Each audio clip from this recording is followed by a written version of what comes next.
In 1983, in what has turned into one of the Bibles of negotiating, a book called Getting to Yes was written by Roger Fisher and William Ury, two professors at Harvard. They describe BATNA, which has almost become a generic term, to mean the best alternative to a negotiated agreement.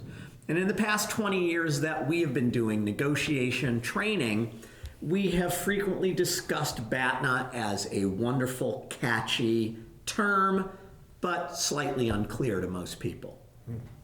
In fact, when I ask most people in seminars that we teach, what do you think this term means, best alternative to a negotiated agreement? They typically say, it must be the best deal that I can get, implying that BATNA is really about the negotiation that I am in, when in reality BATNA is about your alternative to negotiating with that particular person. You've, in fact, come up with a better angle. With all due respect to Fisher and Ury, and I pay them great homage, indeed I'll explain that in just a moment, but with all due respect to Fisher and Ury, I like the term BATTN, B-A-T-T-N, which explains exactly the same concept, but I think eliminates any confusion, which you referred to. So BATTN says, best alternative to this negotiation. And the reason I like it, it's more specific. When you're talking BATNA, the best alternative to a negotiated agreement might be a different negotiated agreement. And Absolutely, I think that's where it creates the confusion.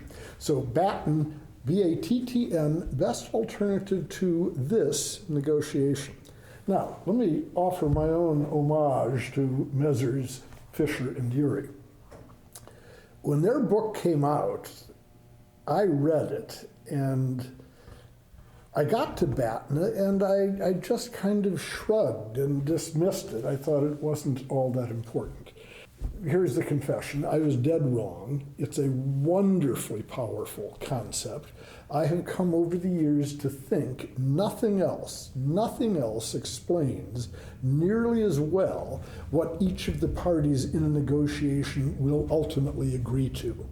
So if you understand BATNA or BATTN, if you understand that, and especially if you understand the counterparties BATN, now you know, assuming that they're going to make a rational, objective decision, now you know what they will or will not accept.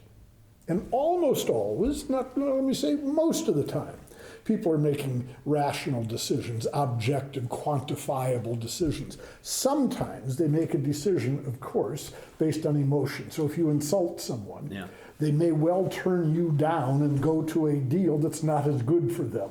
Okay, that happens. But assuming the deal is being made on the merits of the deal itself, if you understand the other side's BATN, then you know ultimately what they'll accept and what they'll reject. And you can often push through their bluffing then and hang tough and get them to do what you want them to do.